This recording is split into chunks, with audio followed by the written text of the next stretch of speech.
سیام بھی ہے، روزہ بھی ہے، قیام بھی ہے، اس کی بھی بھرپور کوشش کرنی ہے، اور اس کے علاوہ اپنے کھانے پینے کے نظام کو بھی درست کرنا ہے۔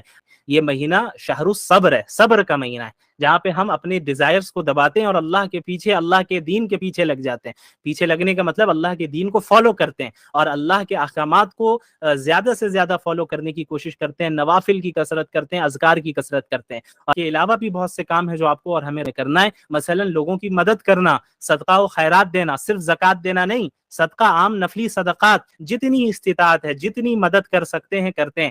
کبھی کوانٹٹی کو کے اوپر فوکس نہ کیجیے، آپ کی استطاعت 1 روپے دینے کی ہے وہ دیجیے۔ سخاوت کوانٹٹی سے طے نہیں ہوتی، سخاوت اس سے طے ہوتی ہے کہ آپ کی جتنی استطاعت ہے اس کے مقابلے میں آپ کتنی خوش دلی کے ساتھ کتنا زیادہ دے رہے ہیں اپنی استطاعت کے بقدر۔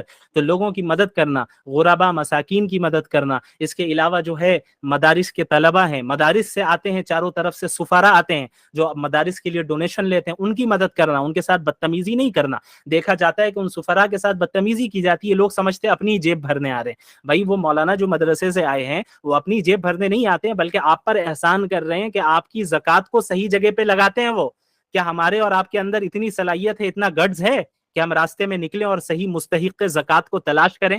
ہمیں آتا ہی نہیں ہے، پتہ ہی نہیں ہے کون مستحق اور کیا ہے۔ وہ ہمارے گھر میں آ رہے ہیں، ڈور ٹو ڈور سروس دے رہے ہیں، وہ اس سے بڑی چیز اور کیا چاہیے، اور اللہ کے لیے دے رہے ہیں۔ آپ کے پیسے کو وہ صحیح جگہ پہ لگاتے ہیں، جہاں زکوٰۃ کا مصرف ہے وہاں پہ لگاتے ہیں۔ اس کے علاوہ بھی آپ کو دیگر جگہوں پہ خرچ کرنا ہے۔ اس کے علاوہ قرآن کریم کی تلاوت، تو قرآن کا مہینہ ہے یہ، اپنے آپ کو قرآن کے ساتھ مصروف کیجئے، قرآن کو پڑھیے، سمجھیے، عمل کرنے کی کوشش کیجئے اور زیادہ سے زیادہ عمل کیجئے۔ آخری چیز میں یہ کہنا چاہوں گا، تفصیلات آپ کے سامنے آتی رہیں گی، اس کے بعد ان تمام چیزوں پر عمل کرنے کی کوشش کرنا، میں دعاؤں کا اہتمام زیادہ کیجئے۔ اچانک ایک آیت آتی ہے، وَإِذَا سَأَلَكَ عِبَادِي عَنِّي فَإِنِّي قَرِيبٌ، کہ اگر میرے بندے آپ سے میرے بارے میں پوچھیں تو آپ کہہ دیں کہ میں اپنے بندوں سے قریب ہوں، وہ جب بھی مجھے پکارتا ہے، کوئی بھی بندہ مجھے پکارتا ہے، میں فوراً اسے جواب دیتا ہوں، لہٰذا وہ مجھے پکارتا رہے تاکہ وہ اور مجھ پر ایمان رکھتا رہے تاکہ وہ ہدایت پا سکے۔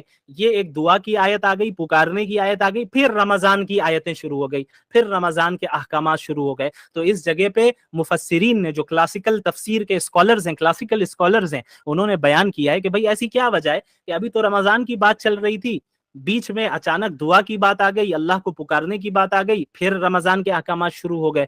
مکمل رمضان کے احکامات ہی ہوتے ہیں، بیچ میں یہ آیت کیوں آئی؟ تو مفسرین نے یہاں نقطہ بیان کیا ہے کہ اللہ رب العالمین نے رمضان کے احکامات کے بیچ میں دعا کا ذکر کر کے یہ بتایا دعاؤں کا اہتمام ہونا چاہیے، اور عام دنوں کے مقابلے میں اللہ رب العالمین، اور اللہ نے فرمایا اجیب دعوت الداع، کوئی بھی بندہ مجھے پکارتا ہے میں جواب دیتا ہوں۔ یا یہ نہیں کہا کہ کوئی عالم پکارے، کوئی بزرگ پکارے، کوئی ولی پکارے تبھی میں جواب دوں گا، نہیں، پکارنے والا مجھے پکارتا ہے۔ اب پکارنے والا جتنا بڑا گناہگار ہو، وہ بھی ایک مرتبہ اللہ کو دل سے پکارے گا، اسی وقت اللہ رب العالمین جواب دیتے ہیں۔ اللہ تیار ہے آپ کی مغفرت کرنے کے لیے اور آپ کو معاف کرنے کے لیے، بس انتظار ہمارے اور آپ کی توبہ کا ہے۔ ہم بس توبہ کر کے رجوع کر لیں، اللہ تو منتظر ہے، اللہ انتظار کر رہا ہے کہ یہ میرا بندہ اور میری بندی میرے پاس کب لوٹ کر آئیں، یہ واپس لوٹ کر آئیں۔ اور اتنی اپورچونٹیز ہماری دنیا میں، اس دنیا میں اللہ نے ہمیں دے رکھی ہیں، اگر ہم ان تمام اپورچونٹیز کو ضائع کر دے رہے ہیں تو پھر کیا حاصل ہے؟ کچھ حاصل نہیں ہے۔ پھر عام دنوں میں اللہ کے نبی نے کیا فرمایا صلی اللہ علیہ وسلم کہ عام دنوں میں رات کے آخری حصے میں اللہ رب العالمین بندوں کی طرف متوجہ ہوتا ہے اور کیا کہتا ہے، کوئی ہے پکارنے والا جو مجھے پکارے تو میں اسے دوں، کوئی ہے رزق مانگنے والا میں اسے رزق دوں، کوئی ہے مغفرت طلب کرنے والا میں اسے معاف کروں۔ یہ ہر رات ہوتا ہے، رمضان میں نہیں، ہر رات ہوتا ہے۔ اب آپ بتائیے پورے سال یہ اپورچونٹی ہمارے پاس ہوتی ہے، لیکن ہم میں کتنے ایسے ہیں جو اس اپورچونٹی کو، اس کا صحیح فائدہ اٹھاتے ہیں؟ غور کرنے کی بات ہے۔ تو ہمیں اللہ سے ہر وقت امید لگائے رکھنی ہے، لیکن ہر ایک کو عبادت کرنے کی توفیق دے، ایک دوسرے کا ہیلپ کرے۔ یہ نہیں کہ عورتیں غلام ہوتی ہیں، بیوی غلام ہوتی ہیں، باندیوں کی طرح کھٹتی رہے اور وہ کام کرتی رہے، آپ عبادت کرتے رہے، ماشاءاللہ، یہ بھی نہیں۔ اور اسی طرح عورتوں کی بھی ذمہ داری ہے کہ یہ نہیں کہ شوہر خالی آپ کا ATM مشین ہے اور وہ جو ہے باہر سے بازار سے سامان لاتا رہے گا اور یہ کرتا رہے، آپ گھر میں جو ہے آرام سے رہنا چاہیے اور سامنے والا میرا شوہر جیسا بھی رہ رہا ہے کوئی فرق نہیں پڑتا، یہ بھی غلط ہے۔ یہ جو زندگی ضروری ہے ایک دوسرے کے ساتھ تعاون کر کے، ایک دوسرے سے محبت کر کے، ایک دوسرے کا خیال رکھ کے اور ایک دوسرے کے لیے قربانی دے کر آگے بڑھے گی۔ اور پھر اسی زندگی میں جب ہم ایک دوسرے کے لیے قربانی دیں گے، دنیاوی چیزوں میں بھی اور آخرت کی چیزوں میں بھی، فکر کریں گے کہ بھائی میری بیوی نے نماز پڑھی یا نہیں پڑھی، میرے شوہر نے نماز پڑھی یا نہیں پڑھی، میرے والدین نے نماز پڑھی یا نہیں پڑھی، میری اولاد کو موقع ملا کہ نہیں ملا نماز پڑھنے کا۔ ان تمام چیزوں کا جب ہم لحاظ رکھیں گے تو ہمارے گھر میں ایک مبارک اور بابرکت اسلامی معاشرہ اور ماحول قائم ہو جائے گا، اور اللہ رب العالمین سے امید ہے کہ ہم اللہ کے مقرب بندوں میں شامل ہو جائیں گے۔ تو ہمیں یہ دیکھنا ہے کہ ہم شیطان کے ایجنٹ بنیں گے یا اللہ رب العالمین کے بندے بنیں گے، ہم شیاطین کے بندے ہیں یا اللہ کے بندے۔ اللہ کے نبی صلی اللہ علیہ وسلم نے فرمایا لا یؤمن احدکم حتی یکون ہواہ تبعا لما جئت بہ، تم میں سے کوئی اس وقت تک مومن، کامل مومن، ایک اعلیٰ درجے والا مومن ہو ہی نہیں سکتا جب تک کہ وہ اپنی میری لائی ہوئی شریعت کے تابع نہ ہو جائے، اس کی خواہشات میری لائی ہوئی شریعت کے تابع نہ ہو جائے۔ کیا مطلب؟ کہ ایک اللہ کے نبی صلی اللہ علیہ وسلم نے فرمایا کہ ایک انسان اس وقت تک اعلیٰ درجے کا مومن ہو نہیں سکتا جب تک کہ اس کے ڈیزائرز کتاب و سنت کے موافق اور اس کے مطابق نہ ہو جائے۔ ایک ہماری خواہش ہو رہی ہے مجھے حجاب نہیں پہننا ہے، میرا جسم میری مرضی، لیکن قرآن کہہ رہا ہے کہ عورتوں سے کہو کہ وہ حجاب پہنے۔ اب یہاں پہ امتحان ہو رہا ہے، یہ امتحان کی جگہ ہے کہ اب یہ میری بندی اللہ میرے حکم کو ترجیح دے گی یا اپنی خواہشات پہ عمل کرے گی۔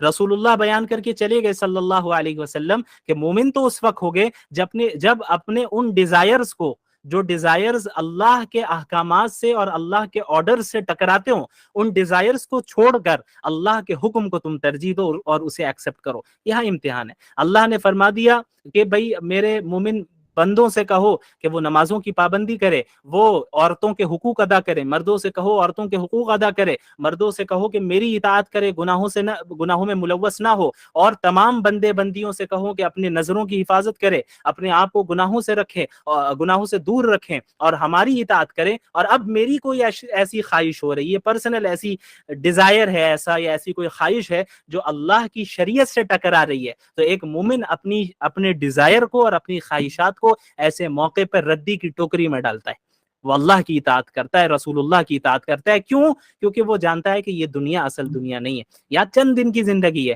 40 سال، 50 سال، 60 سال، 70 سال، 100 سال، اور وہ تو آج کل 20 سال کے نوجوان جو ہے ہارٹ اٹیک سے گر کے مر جا رہے ہیں، پتہ بھی نہیں چل رہا ہے کون کب اچانک کس کی موت ہو جا رہی ہے، کسی کو نہیں پتا ہے۔ تو ایک ایسی زندگی جس میں ہمیں موت کا ہی نہیں پتا کہ ہم جو ہے کب موت آ جائے اور کتنے زندہ رہیں گے، اور ہم یہ جانتے ہیں کہ آخرت کی جو زندگی ہے وہ ہمیشہ ہمیش کی زندگی ہے، اور دنیا کا کوئی مقابلہ ہی نہیں آخرت کے ساتھ، یعنی کوئی کمپیر آپ کر ہی نہیں سکتے، کوئی کمپیریزن نہیں ہے۔ اس کی ایک مثال اللہ کے رسول صلی اللہ علیہ وسلم نے دی کہ تم ایک سمندر میں ایک نیڈل ڈالو، سوئی ڈالو، اور اس سوئی کو باہر نکالو، تو اس سوئی پر جو پانی لگا ہے یہ دنیا ہے، اور جو سامنے سمندر موجود ہے یہ آخرت ہے۔ اللہ اکبر! آپ اس سے اندازہ لگائیں کہ آخرت کے سامنے دنیا کی کوئی حیثیت نہیں، اور جنت کی وہ نعمتیں جو اللہ کو فالو کرنے میں ہمیں ملیں گی۔ اللہ کے نبی صلی اللہ علیہ وسلم نے فرمایا ما لا عین رأت ولا اذن سمعت ولا خطر على قلب بشر، کہ جنت ایک ایسی جگہ ہے جسے کسی آنکھ نے نہیں دیکھا، جس کے بارے میں کسی کان نے نہیں سنا، اور وہ انسانوں کے امیجنیشن سے باہر ہے۔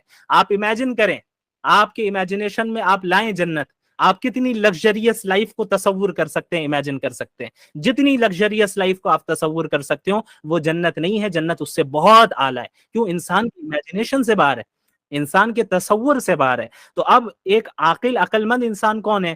جو اس دنیا کی حقیر نعمتوں کو اس آخرت کے لیے قربان کر دیں۔